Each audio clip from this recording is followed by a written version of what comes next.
Welcome back to the Fuel Your Legacy podcast. Each week, we expose the faulty foundational mindsets of the past and rebuild a newer, stronger foundation essential in creating your meaningful legacy. We've got a lot of work to do, so let's get started. As much as you like this podcast, I'm certain that you're going to love the book that I just released on Amazon, Fuel Your Legacy, The 9 Pillars to Build a Meaningful Legacy. I wrote this to share with you the experiences that I had while I was identifying my identity, how I began to create my meaningful legacy, and how you can create yours. You're going to find this book on Kindle, Amazon, and as always on my website, samknickerbocker.com.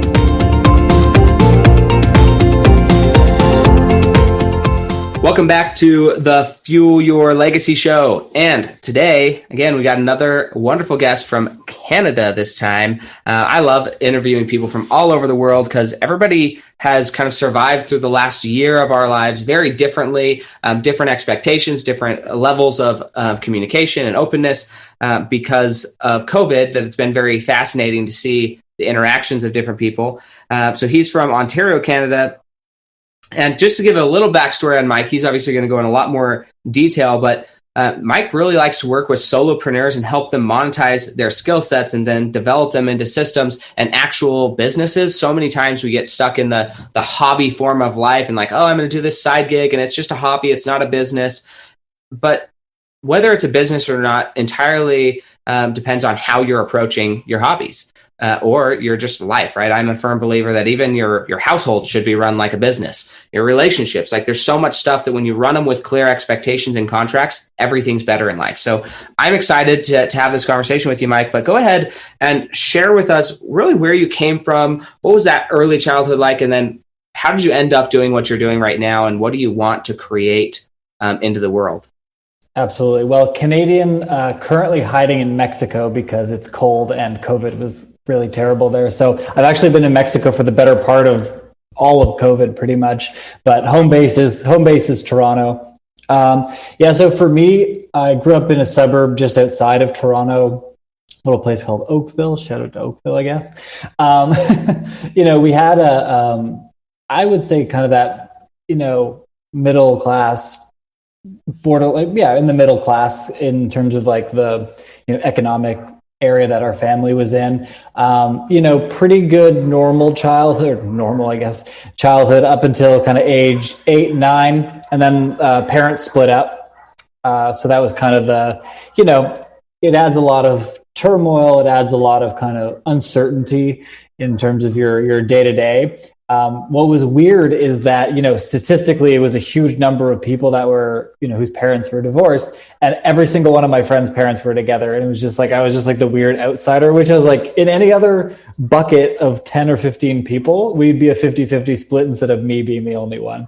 But, so that provided some challenges. Just, mom moved from where we grew up. Didn't get along with dad and that side of the family as much, but he was, he lived near where all the people I knew were, and the school and the people, like the whole ecosystem of my life was with him. And so, lived with mom for a year, then kind of moved in with dad, through high school, teenage years.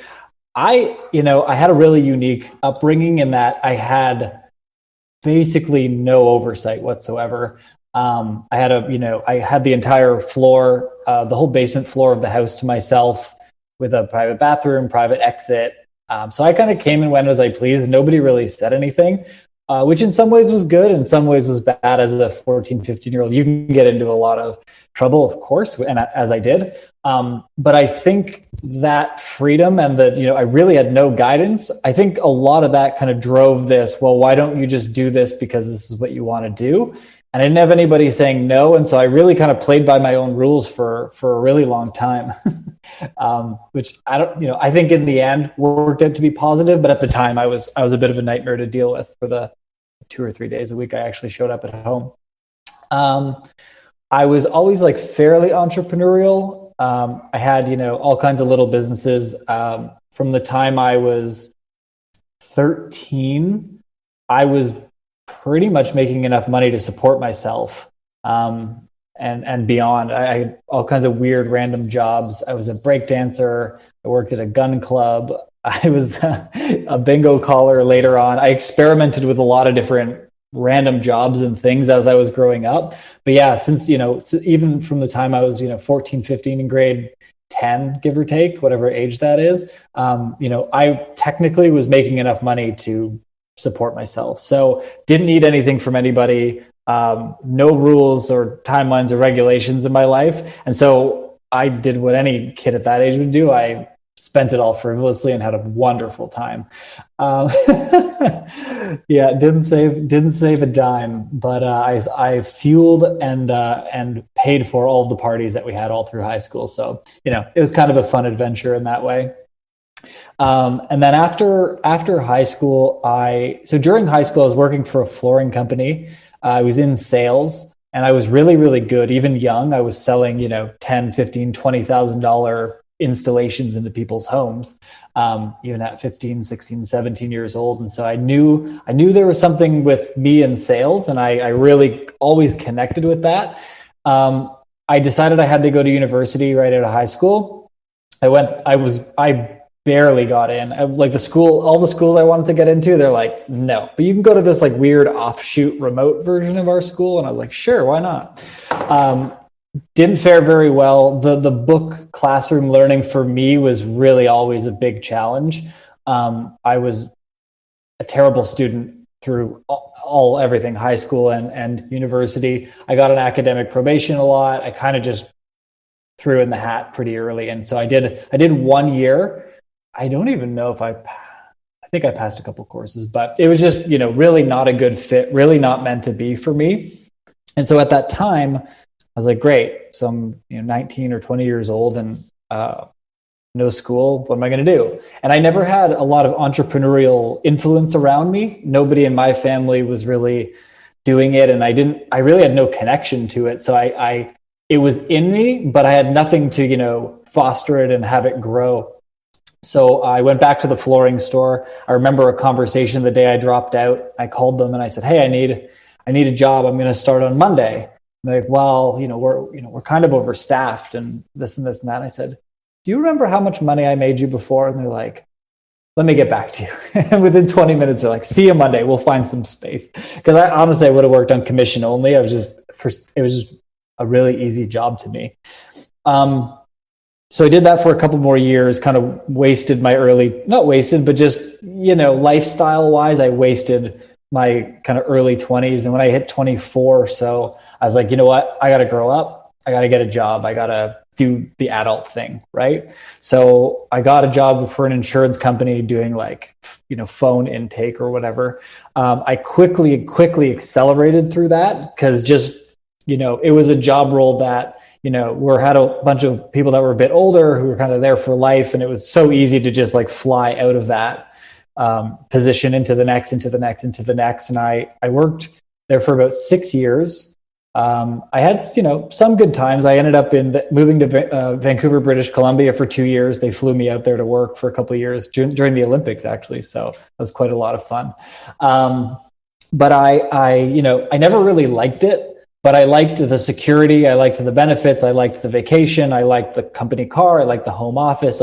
It checked boxes and it kept me, with money in my pocket. And so I stayed there for a really, really long time, knowing full well that it wasn't the right fit for me, but I didn't have any other prospects. And to be honest, I was a little bit of a desperate employee in a way that I thought with the skill set that I had, and not really a vision for what could be. I was like, well, no one else is going to hire me.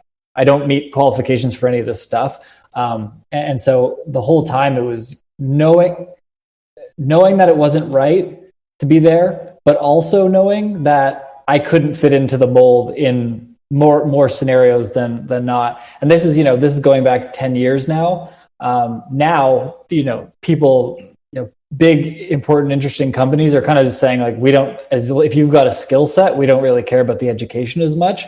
But 10 years ago, it was still on everybody's radar and it was a requirement to get in the door to have a conversation. So I lived in this perpetual fear of, losing the stability, feeling like I had nowhere to go, but feeling like I wasn't in the right spot. And it was just a really awful place to be.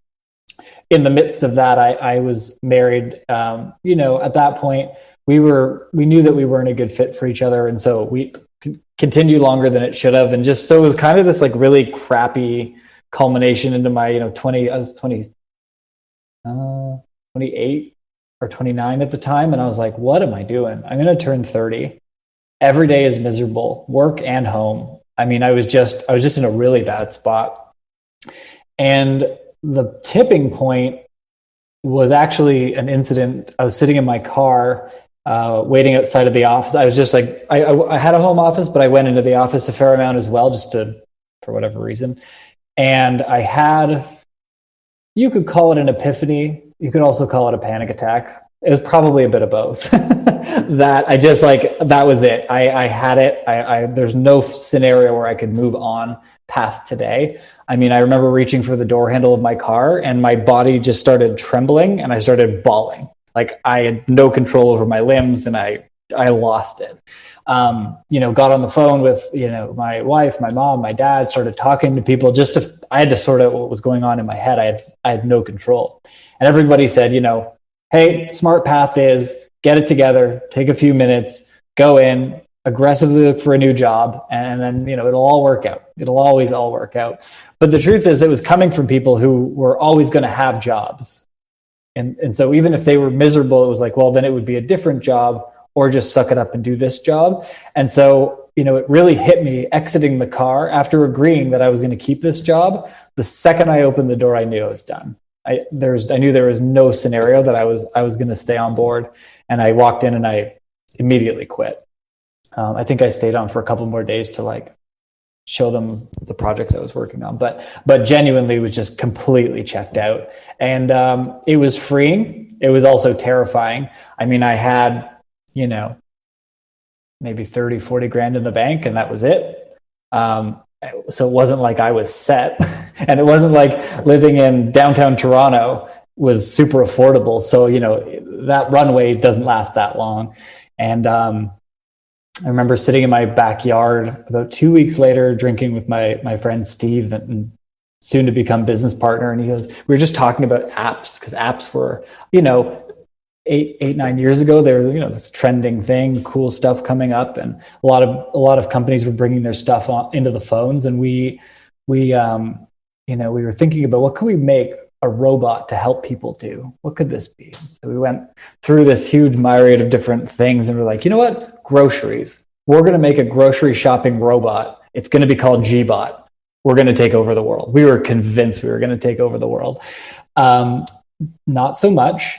But what ended up happening, that actually turned into the business I run today.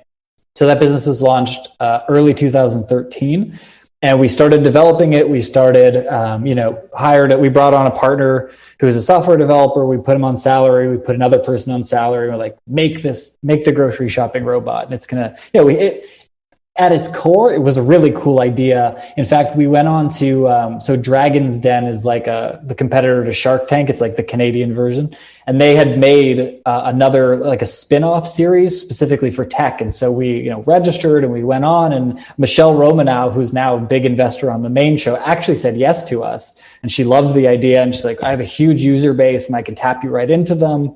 We were like jacked. We thought we were like set. A couple of weeks later, Groupon, who had just bought her company, had basically said like, no, you got to back away from this deal. They're a direct competitor. You can't move forward, because she had just sold to Groupon, and Groupon told her to back off of it. So it was too bad. That actually could have been the thing that turned it into a real business. But as we kind of realized the development's slow, nothing's kind of coming together as quickly as we need, we had a couple of customers already and said, hey, we're going to grandfather you in. You're going to buy ad space, give us $5,000 or $10,000, which was really experimental money for the size of the companies we were talking to. And when we realized we weren't going to be done anytime soon, I went to them and said, listen, I don't want to give you this money back, but I don't want you to wait. So let us market this. Throw away money to you. You were expecting it to go to zero. Let us see what we can do with it. And so over the weekend, I watched YouTube endlessly. I had to be 40 hours. I basically didn't sleep. And I'm like, I'm going to learn how to do Google ads, which, I don't even know Facebook ads 10 years ago. They may have kind of just been coming out, but Google was like the platform. And so I watched and came out of the other side, and I'm like, great, here's the rollout plan. We're going to run with this. And so we started running ads. The 2 clients that we had for GBot that I started running ads for are still clients today, 8 years later. They're still active clients with us. So really, like, we really worked our faces off to make sure it kind of came together. And then once we decided kind of the software was out of the picture, I kind of bought out the business, because we had built up the marketing a bit. So I bought that out from my 2 partners, turned it into my own company. And then that was that's leading up to, pretty close to today. And so, yeah, we've been a remote agency. I've been living remotely. We were in Portugal for a while, and now we're in Mexico, and we kind of just float around. And so we're a small team. I work about 15 hours inside of that business, but I have an operator who oversees all of our contractors and all of our virtual assistants to make sure everything runs smoothly and gets done.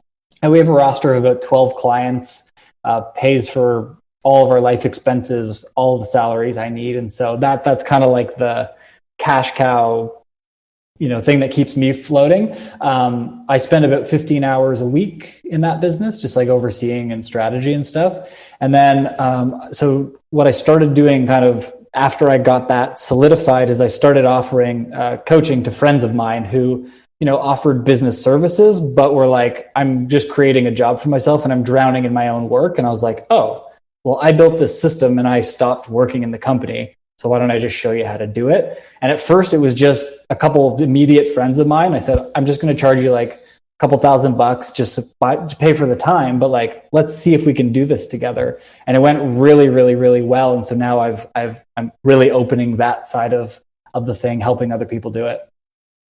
I love it. It's so cool. I love that you're able to just travel around from like country to country to country, just like live wherever you want. Is your business then registered in Canada? Where's your business actually registered at? Yeah, so it's registered in Ontario. So it's not federal, it's a provincial incorporation. We also, a lot of our clients are in the US. So I have a separate tax firm. So it's basically, there's a tax exemption for Canadians that have US clients, as long as we don't have operations in the US. We just have clients there. So they write off all the money that we do tax-free in the US. But it's all under one Canadian corporation. I just have to use 2 different accounting firms to make sure that I'm filing appropriately in the US. Interesting. So there is a way for it to, where it's located right now, to scapegoat quite a bit of the tax liability, the way you've run your business. Yeah, I mean, I think if your ratio of revenue starts creeping too far to like mostly US and very little Canadian, I think we may have a problem. But right now, I think we have it around 50-50.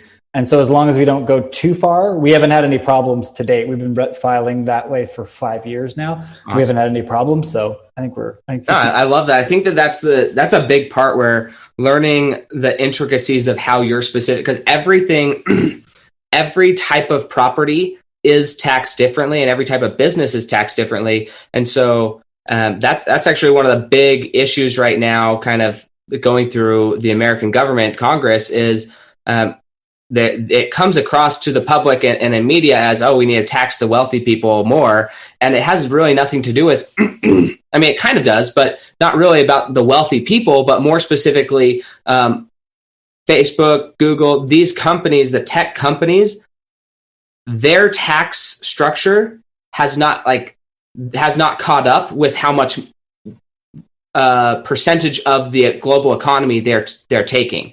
And that's the bigger issue, is that their companies are still being taxed how they were taxed in 1980 when we first restructured our taxes. And our taxes really haven't been restructured as far as the philosophy goes since the 1980s, when technology was like a nothing burger, and so there was nothing there to tax them properly. And now they're the biggest industry in the global economy. And so now it's like, okay, well, we need to redo our taxes, our tax philosophy, to make sure we're actually being taxed properly. Anyway, so it's fascinating as a business owner to be thinking about that. And also, how can I get my main moneymaker into a different tax by providing a slightly different service so that it gets into a different tax bracket. So interesting there. I'm curious, if we went back to your childhood, how many siblings do you have? So I have one sister. And then so my mom remarried and he had two sons already. And my dad remarried and she had a son and two daughters. So extended like step family. I guess there was 7 of us. And we kind of saw them every other week, but I grew up with just one sister. And is that older or younger? Younger. She's 3 years younger. She actually was a full-time employee of mine for a while. I caught her actually during mat leave. And I'm really bad with like administrative stuff. I'm terrible with it, which is why I don't operate these things. I was like, I feel like I'm broke. And she's like, well, let me take a look. Cause she was running a vet clinic at the time. She's like, let me look through your invoices. And she's like, there's like $96,000 sitting there. Go collect it. I was like, if I give you 10%, will you collect it? She's like, yeah, fine. So she had it like collected in 3 weeks, like cash in the door. I was like, can I just hire you to do this stuff? She's like, actually, yeah. So yeah, she was a full-time employee for 5 years, and she's just recently left to go back into veterinary medicine, where her passion is. So awesome. Hey, that's cool. I love those little stories. I'm just curious because I have 11 siblings, so to contrast the difference between us and yet the similarities is so fascinating. So you had due to divorce and maybe relationships and where they were valued, you had very little oversight. You're probably somewhat close to the generation of what they would call a latchkey kid, and as far as generation goes, but you didn't have a lack of siblings. Like you didn't have so many siblings that you're like the middle child and get ignored. So it had to have been a different reason. But I think there's a lot of value in growing up very much independent. I've tried to convince all of my friends that independence is the number one, for me at least, it's the number one priority in Sam's life. Like, I love my independence, but it does come with some different mindsets. So I'm curious, I feel like there's 3 different areas potentially that you could identify with initially. So I think I know where you're at now with all of this, but when you're going through it, I'm curious if you can speak to the different kind of mindsets here. So one is freedom, right? You're kind of grateful. You see your other friends and they have to be home by a certain time and they have XYZ expectations. You're like, literally, my parents don't even know where I am and they don't want to. Like, they actually prefer that they don't have to think about me, right? So there's a level of freedom that's really nice, but the contrast to that is you see that your friends actually have people who do care about them, and so this is where you start to at least have some level of recognition as you get older. Am I neglected? Was I abandoned by my family? Like, they just like got divorced and I'm just here and it's their legal responsibility, but they have no real commitment or emotion towards taking care of me. So kind of talk about those different mindsets, because I think that's a huge, from a perspective of what holds people back, it's those curiosities, like they don't really know what their identity is, or they adopted some identity that's no longer serving them. So can you speak to those kind of 3 different mindsets and if or when you had them? Sure. Yeah. So I think, I would say, so from just like the dynamic of the family. So my mom was always like very involved and to this day is. My dad's a little bit more detached. Like, we're friendly. Like we talk every week and stuff. But I think, my mom was always that like maternal figure. And so when I kind of moved out from her house, and I was going there every other weekend, but it was so funny because, when I was at her house, it was like I was like a normal kid, like just a normal teenager, hang out with the family, sit down for dinner, all of these components. And then kind of the other 12 days were just like, I was just out in the world doing stuff. And so it was strange because there was this shift from like being parented to not, back and forth. I think I spent a decent amount of time, being an angry kid. I don't know if it's just like that all kids are angry because they're hormonal in their teens, but, I would say that I was, and I think I did a lot of stupid stuff, but I also think that I used a lot of that into learning how to rely on myself, almost to a fault, because I think, partnerships, like relationships that I've had later, it's kind of discovered to be like, Mike has a really hard time letting anyone else help or be involved or be responsible for anything, because I'm very like, I'll just deal with it. You sit over here.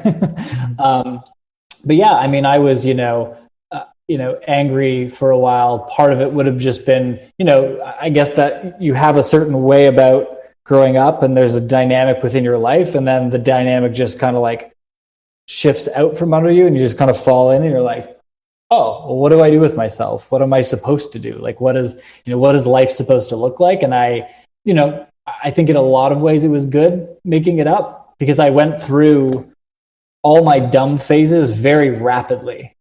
Because there was, the idea like nobody likes being told what to do.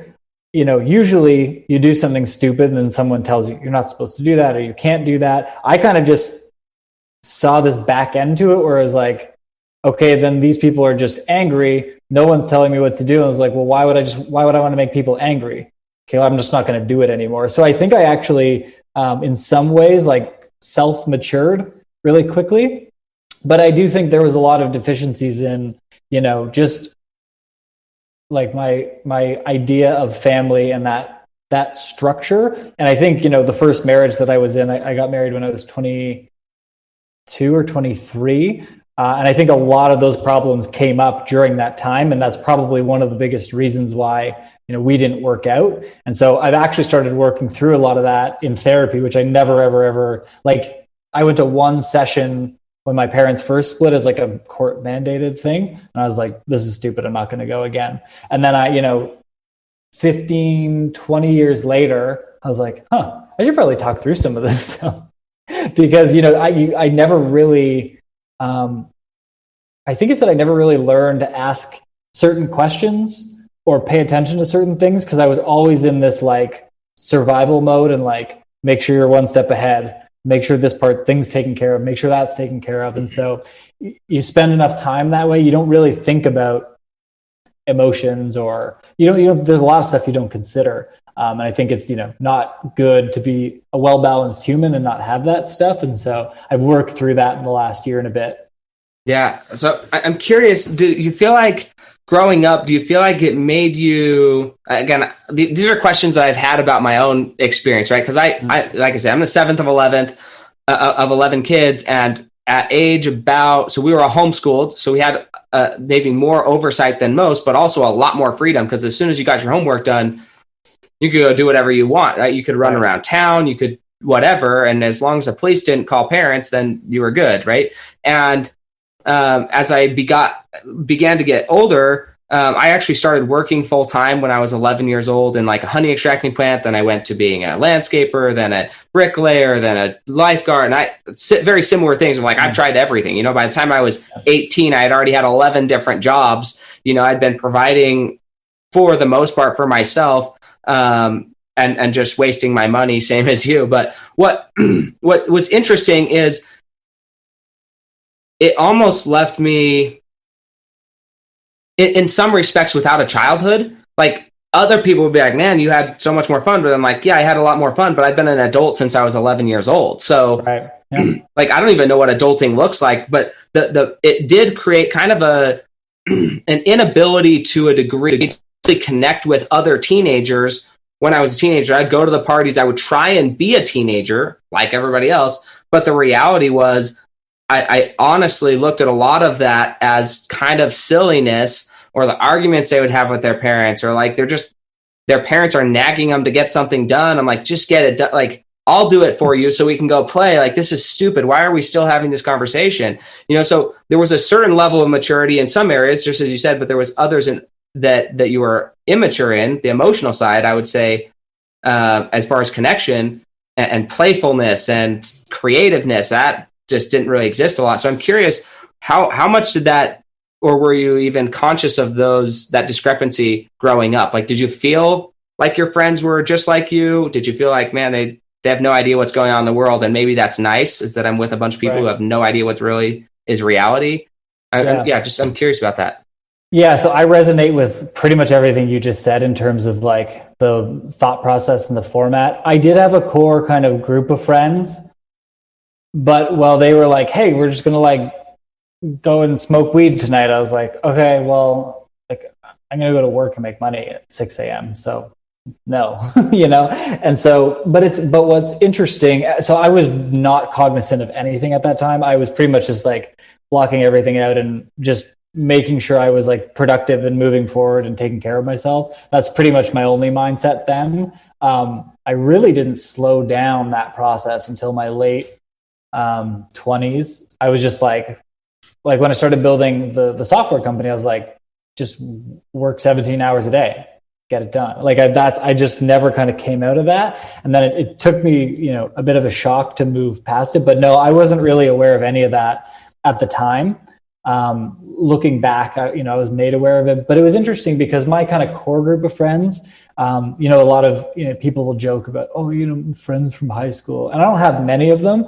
But what's interesting is there is like eight of us that all have kept in touch, and they're all, actually most of my friends are like engineers and accountants and different. So everyone has their own professional career, but we keep in touch because we have kind of a shared value system. We were all, always kind of good people. And so, we don't have that much in common. But we've kept a bond. We talk to each other twice a year, basically, like Super Bowl and then something in the summer. That's basically the schedule, but it is nice to see them. And I don't feel like it's these like, the idea of that, the way you think about it from the movies, like the loser high school friends. I had a great group of guys that I was friends with and I'm still friends with to the day. But yeah, I was not aware. The only thing I would say is I did spend a lot of time at their families' homes. Like even the girl that I used to walk to school with in the mornings, I would leave my house where there may or may not have been breakfast, something going on. But I would leave my house and I would go to her family's house and I would just hang out there for half an hour and just like spend time with them. Or like, I would never really have, unless we were playing pool or ping pong, because I had both in the basement. But I would say like the way that I would relax would be to actually be with other people's families and like hanging out in that ecosystem. So I think there was some subconscious desire, but it wasn't like I was putting my finger on it and identifying. It was just like, that's just how I spent my time, was connecting with other people's families that way. That's fascinating. I spent a lot of time with other people and it was interesting getting married because my wife is very family oriented, which is, I would say I'm very family oriented, but my family is my friends, right? So when I think of my family, I think one, my immediate siblings, they're my friends.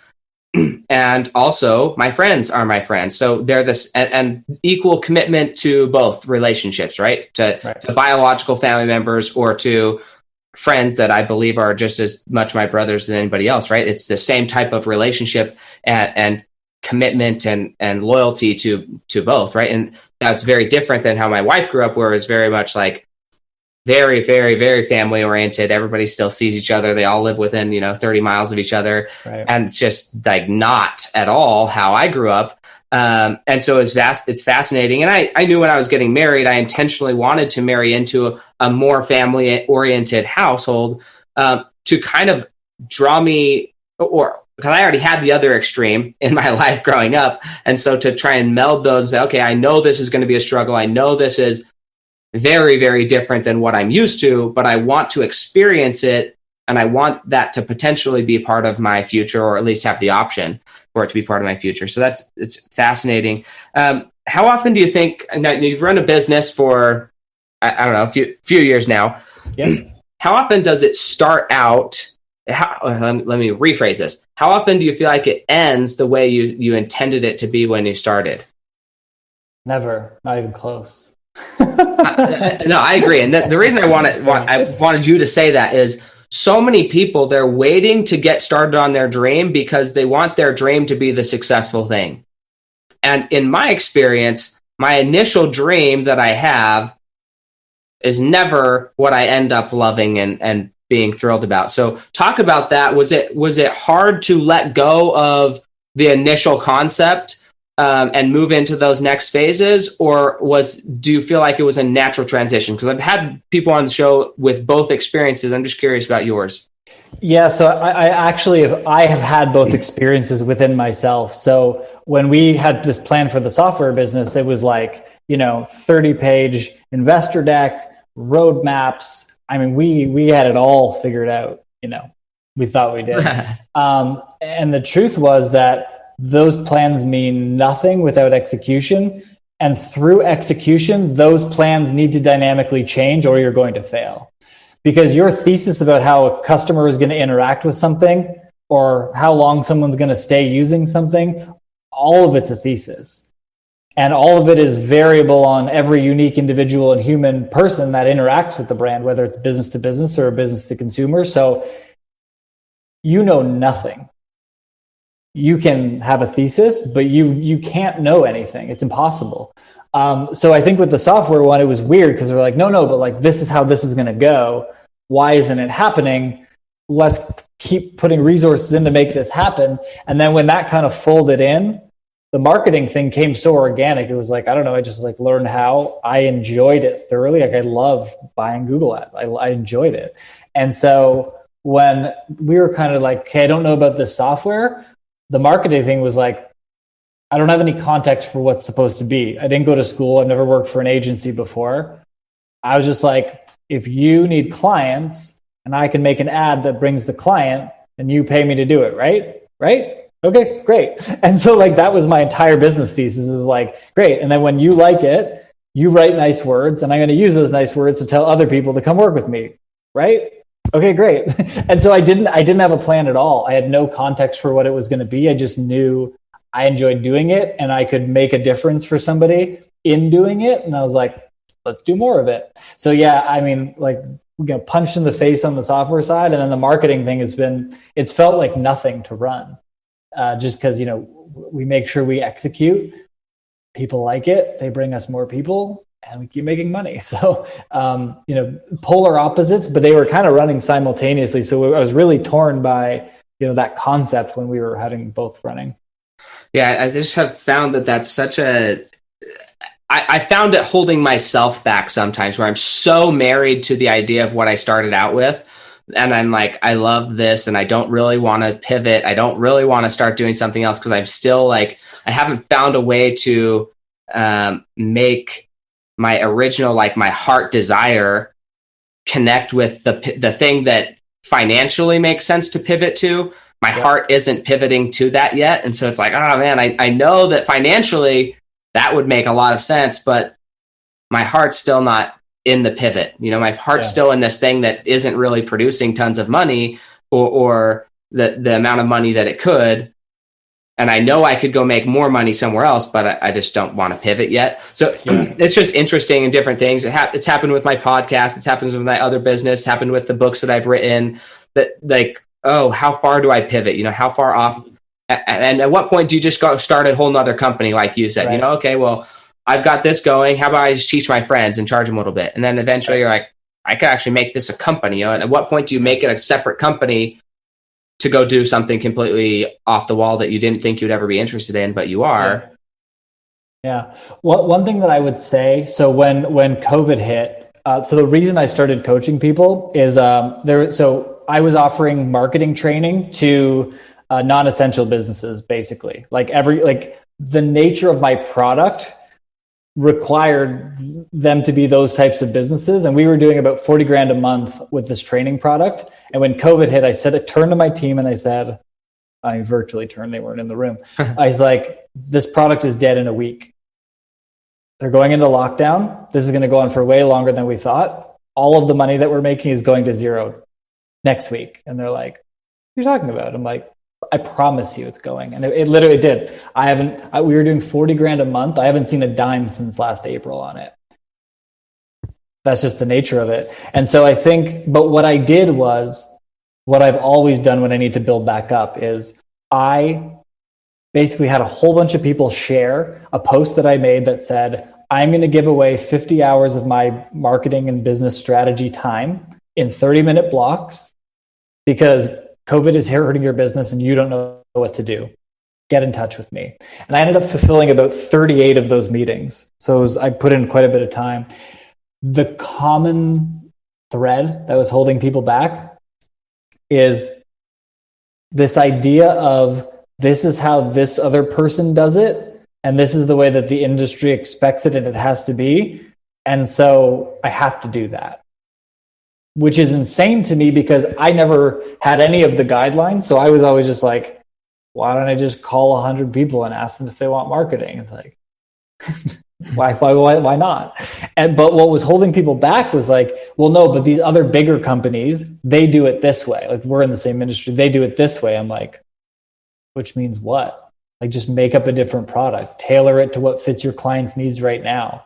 Like, all business is delivering value, or perceived, as long as there's value perceived on the other end. It's just an exchange. So like, why do you have to advertise this? Like, why can't you change? And so of 38 people, the majority of those people were in the boat of like, well, I can't market myself that way. I can't change my product to this thing. And my question was always why, and I never once got a good answer. So I think as people are, if they're resonating with that story at all, it's like, if you want to make something work, now there is a fine line between like passion and delusion, granted, and I don't know where that is for everyone. It's your talent is the variable of success in a lot of ways. But what I would say is, don't give up until you've grabbed ideas from every different industry, every style of everything under the sun. Just try it. Because just because other people don't recognize this as the way to do it means zero. Business is a game. And if you don't, if you put rules, then you go up and down with the way that the rules are controlled, right? But there's no one holding you to that. There's no reason why you have to do it. So to me, really just trying to think outside the box on like, how do I grow this? Like, why can't you call someone and ask them to blast it out to their email list? Why can't you? Yeah. No, it was interesting. So I'm on Clubhouse. I don't know if you've gotten on Clubhouse yet. Hopefully. Yeah. I love that app, but I was listening to a guy on there. His name's JT Fox. I don't get paid to shout him out or anything, but I think he's worth listening to. But one of the things he said, it was like a rapid, because most of the time he just moderates and interviews other people. But this one time, Saturday morning or something, it was like 30 minutes of him like actually coaching. And I was like, whoa, this is crazy. But he said something about thinking outside the box. He said 6-figure earners, they think outside the box. 7 and 8 figures, they are throwing the box away, right? Like they're throwing it out the window. But a 9 and 10 figure plus earner, they're the ones who are creating the box for you to think in. And so often people think, just as you were saying, I have got to live in this box. I've got to do it the way that everybody else is doing it. And the reality is you're just playing to the beat of somebody else's drum, and they will own your income, maybe not directly, but indirectly forever. And so I think actually the benefit is being able to see how something that isn't part of your industry could be part of your industry. I think that's where I have another coach that I work with, Travis Brady, and that's their whole brand is next gen marketing or next gen branding. And the whole purpose of their branding is to say, look, we're going to take something from the clothing industry, something from the food industry, something from the tech industry, and we're going to force these things like magnets that are diametrically opposed. We're going to cram them into this little box and make something of it so that it shows up the way nobody else was expecting it to show up. I mean, Clubhouse, for instance, there's nothing else out there. Clubhouse is the entirely unique platform that's a combination of podcasts, Zoom, Facebook Lives, Instagram. Like, it's this combination of like, where did this even... It's hard to describe to people because it's just like, I don't know. You just have to go experience it because there's no actual description yet for it. Like, there is no description. Now Twitter's going to have their thing and Facebook and all these companies, they're going to create their own voice thing. Mm-hmm. But when it's created, there's still not really like an adequate definition of what Clubhouse even is. Yeah. So they literally crammed together and made this industry out of nothing. And it will I think it will revolutionize the way social media is done. Doesn't mean that TikTok and Instagram and they're all going to go the way of the dodo bird necessarily, but this platform is a combination of just a bunch of weird things that somehow perfect timing, right? If it had come out in 2018, it probably wouldn't be that big, but a year after everybody's starving for communication globally, it's a perfect timing. Everything was perfect for this app to be what it is. So it is fascinating to see how things can become when you're able to do that. So is that what your coaching looks like a lot right now, is just helping people be more innovative with their their marketing? To some extent, I think most people. So I would say the majority of people that I work with are making kind of like, between 50,000 and maybe even a bit lower, 40 to 200,000, give or take. A month or a year? A year. Yeah. Okay. And so what typically happens within that is you end up, you obviously have a good flow. People trust you and they buy from you. That exists, or else you wouldn't have any money. But there's something about your, either your, position or your price or your marketing where you get a bunch of client yeses and then you're like, well, crap, I got to go execute all this stuff. Like, how am I going to keep up? I'm toast. Or you want to get the yeses, and so you're lowering your price, and then you're like, man, I'm gonna have to do all this work for that. Like, what am I doing? People that get stuck and they don't know how to go from working 50 to 70 hours a week down to 20, but like double or triple what they're making. That's my sweet spot. So people that can already sell. For me, it's about how is your product actually positioned? How are you talking about it? How are you communicating it? Online and sales presentations. All these pieces. Most people, my friend Curran is a great example. He offers these entrepreneur dinners. He creates curated dining experiences for people, and it's magical what he does.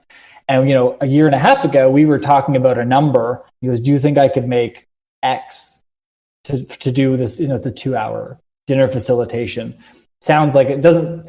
It's hard to describe the product. It's really incredible. His company is Jube, JUBE.ca. The way he curates and brings people together, just shortens sales cycles and brings internal HR. He's an incredible human. But his question for me, this is a year and a bit ago, was, can I make X to do a 2-hour dinner facilitation?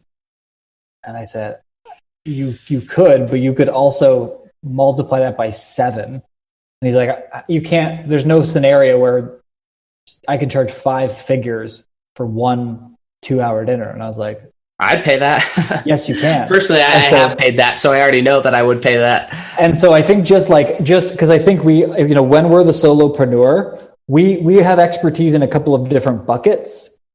And usually that's like executing the thing. And that's not necessarily business systems. That's not necessarily marketing or sales or pricing. And so having that outside set of eyes is where I kind of come in and say, if you want to charge $2,000, you got to be at 8. But with 8, you need to speak about it like this. And so, we record, any sales and discovery calls, you record them. I go listen to them. We fix the problems. And so it's a very hands-on process of how do you increase your price by 3 to 7 times? And then once you have the bandwidth of that extra capital, how do you put people in place so that you don't have to do all the crap you don't want to do? And I'm not saying you exit the business entirely. For me, I love being on podcasts. I love being on strategy calls. So those are my, $1,000 an hour tasks, as I call them. But I try and only do that. All of the other administrative, invoicing, client services, I don't touch any of it. And I've been detached from it. And it's I enjoy working now. I put in my couple, I have my 3 hours of things that I have to do, and I know they move the business forward. And then I spend the rest of my time building other products that are getting more sales or whatever I want to do. And so there's a magic to just doing the things that you're awesome at all day. Yeah, it still gives me anxiety because I have had enough bad experiences of trying to hand something off to somebody and it not being done to a satisfactory level, and then I have to go in and do it. Yeah. To make up for the complaints. And it's this is more stress worrying about what might not be satisfactory than just freaking doing it. And that does hold me back personally. I know that of getting to a point where I know that somebody else is good enough and I say good enough, right? They don't have to be Sam. I don't expect anybody to be Sam. And I'm not even saying, so there's a funny story. I was on I went on a Christian mission to teach about Christ in Scotland and Ireland. And part of the structure is that we're in companionships, and then this new person comes in, you kind of train them about the area, and then you go to another area, and this is the system. Well, as part of that, you have to update the records of the books. Like you got journals of, books of what happened, who'd you talk to, because there's going to be people there for years to come. Well, I was this controlling person, like I am, right? I like to be in control of everything in my life that I can be. So I was the one who always updated these books, and based on the other people that I was trained by, I did a lot better than they did, right? So I had this opinion that I was better than anybody else, right? So finally, I allow the person I'm training, I'm like, okay, well, you got to do this. And although it was hard for me to let go, they were so much better at it than I was, right? So sometimes you think, oh, well, I don't want to let go because I don't know if you're going to be good enough. But then the reality is a lot of times they're far better than you ever could be at that task. So I just haven't experienced that yet where they're far better than I am at what I'm supposed to do. So it's been interesting. Go for it. So I'll give you the heartbreaking fact about what you're saying right now. When you hand something off to somebody and it's not up to your standard, it's entirely your fault. Oh, I know it is. I 100% agree. So we used to do that, like creative work and administrative stuff. And I was like, why? I don't understand why I can't get what I want from these people. What is happening? Why do these people all suck? And then I unpacked this process. So you'll see, like within our business, I have a girl that works with us 10 hours a week, and she files my emails. She grabs Zoom recordings from my meetings and from my coaching sessions and puts them in the right files. She updates records, in spreadsheets. She does all my calendar stuff. She reaches out to people to book stuff for me. She does all of that. There's a 40-page Google Slides deck that she owned when she came in. And I was like, read this, because this is every scenario. So if you're in my email and you see an email and it comes across this way, if it's this, it goes here. If it's this, it goes there. If it's whatever, Slack me these 3 details of it and I'll give you feedback. And if you don't hear back in 24 hours, email me again. So by the time she got that, plus there's videos embedded in the thing, by the time she read that, we did 1.5 hours of training on Zoom, and I've never talked to her since. And she crushes it. So it's about building these processes. I did a talk on how to successfully hire a VA in my Facebook group, actually 2 days ago. It didn't record. I was furious, but I re-recorded it. But I'll actually send it to you. But it's how do you create those procedures in a way that they're foolproof? Because if your idea is like walking them through or like having a checklist, like it's going to fail. 100% it's going to fail. And it takes a lot of work to build them. But once they're built, you can drop anybody into the task who's qualified to use whatever programs and like done. So do you ever feel that, and again, and this is, I'm sure, just my own personality that's way too much into my business. And again, all these things, I'm aware they hold me back. I just haven't committed the time yet to actually go have them not hold me back yet. Another thing I'm aware of, I haven't committed yet.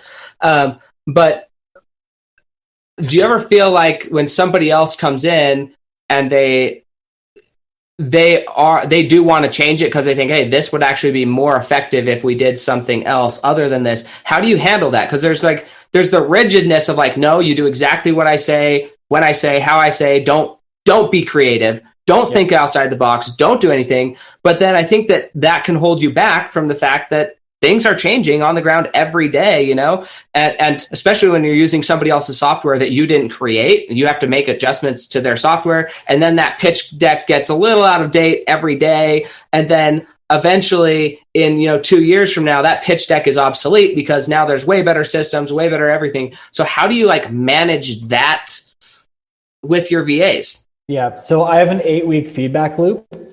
So I have a meeting every 8 weeks where I go and I give them my rating. So whatever tasks that they're doing, I assign basically a rate, I call it a 50%, 75, 90, 100 plus. And so every week I'll be like, okay, it seemed like they completed all these on time. Great. It's 100%. This was this was 75% this week. So I keep a scale on the back end of if they're keeping on top and if they're performing well. And if they're averagely performing very well, regardless of if they are though, with that 8-week check-in, I always ask them, what can we be doing to make your job better or easier? And that's where those come up. And they say, actually, this process seems redundant because we're doing this now. And so I think we should can we find a way to skip that? And then if it makes sense, I will deploy it, but I will make them, I don't want to say suffer, but I make them work through it. I don't ask for an opinion. I don't want an opinion for 8 weeks. And after 8 weeks, if that's an ongoing gnawing thing and you're like, this could be better, tell me. And then change it. And then in 8 weeks, when you've given it time to ebb and flow, give me the update. Hey, are we holding on to this practice? Do we want to go back? Because oftentimes they think it's going to be easier because they're not thinking about steps in the middle. So I'll let them go down with that and then just say, is that going to stay or do we want to go back to the other one? And 50-50. Sometimes they're like, actually, this saves me an hour a week, which is 10% of the time they're working. Or, oh yeah, actually, I realized that this was making me miss this or that. So I'm going to go back to the old way. I see how it works now, but I don't ever force it. I ask them for the feedback and give the leeway, even if I don't think it's right, because the way I work and the way I process data is different anyway. So maybe it wouldn't work for me, but maybe it does work for them. Right. And I think that's my problem is my thought process of how I process just information period and the types of steps, the amount of detail that I want may or may not be necessary and vice versa. Right. Maybe there's more detail that's needed. And I'm just I don't even know that I should care about the more detailed information. So I'm whatever, right. I've been okay what I'm doing. Why get this more detailed information? And why compile it in a certain way. So it's just fascinating. We are out of time, which is terrible, but we're going to get this. Where does somebody go if they want to connect with you? Absolutely. So if you have a question or you want to connect direct, you can always email me, mike@marketme.co, marketme.co. Or if you just want to connect and kind of hang out socially, Instagram is probably my most active platform. It's @MikeAJMall. Okay, awesome. What's your clubhouse for those of the cool kids who have iPhones? What's your clubhouse? @Mike Mall. @Mike Mall. Yeah, and you'll MikeMoll. Sounds like A, pronounced O, MOLL. And I'm on there. I do about 1 or 2 rooms a week on marketing and all the stuff we talked about. I do kind of open forum Q&A kind of rooms on there. So awesome. Love it. So here's a Legacy on Rapid Fire, 5 questions, 1 word, 1 sentence answers. You ready to go? Yep. Perfect. So what do you believe is holding you back from reaching the next level of your legacy today? Thinking that I'm always right. Amen. Same problem. And what do you believe the hardest thing you've ever accomplished is? Staying alive for 8 years in business. Perfect. What's the greatest accomplishment of your life thus far?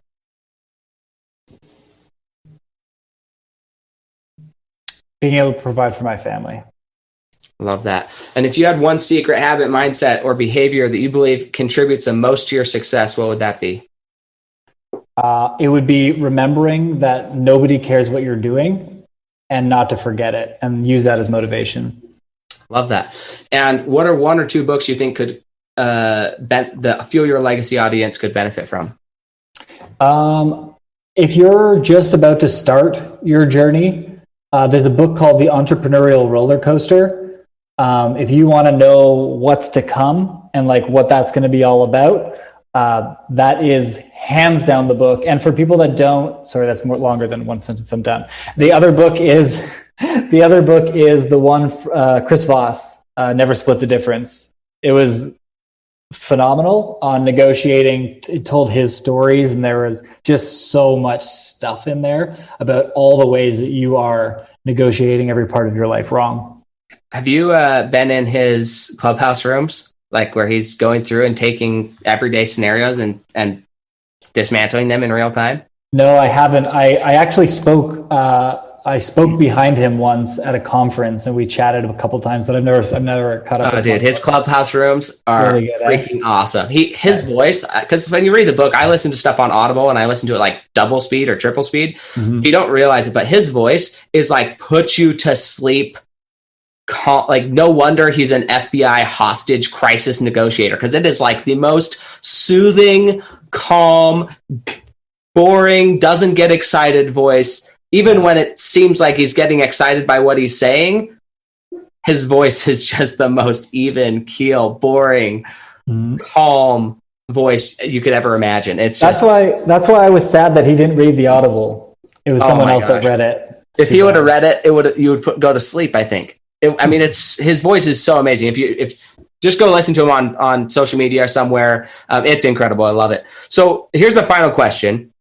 The final question is, we're going to pretend that you've died. Okay. We're now 6 generations from now. So this is your great grandchildren. They're sitting around the kitchen table discussing the impact that you had on this world, the legacy you left. What do you want them to be saying about your legacy 6 generations from now?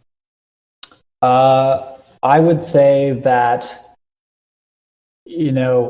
I don't think it's anything to do with like money I left. I think I want to create the blueprint for how to create freedom like I experience it now, so that other people can have it.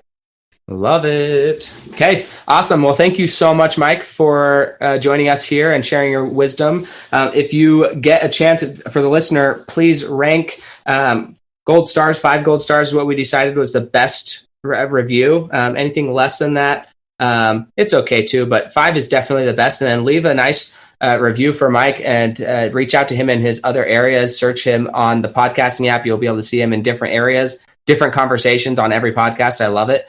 So if you want to get to know him better there or on social media, go reach out to him, give him a follow and a like on his most recent post. And thank you so much, Mike, for taking the time today. Thanks for having me. Awesome. We'll catch you guys next time on the Fuel Your Legacy Show. Thanks for joining us. If what you heard today resonates with you, please like, comment, and share on social media. Tag me, and if you do give me a shout out, I'll give you a shout out on the next episode. Thanks to all of those who've left a review. It helps spread the message of what it takes to build a legacy that lasts. And we'll catch you next time on Fuel Your Legacy.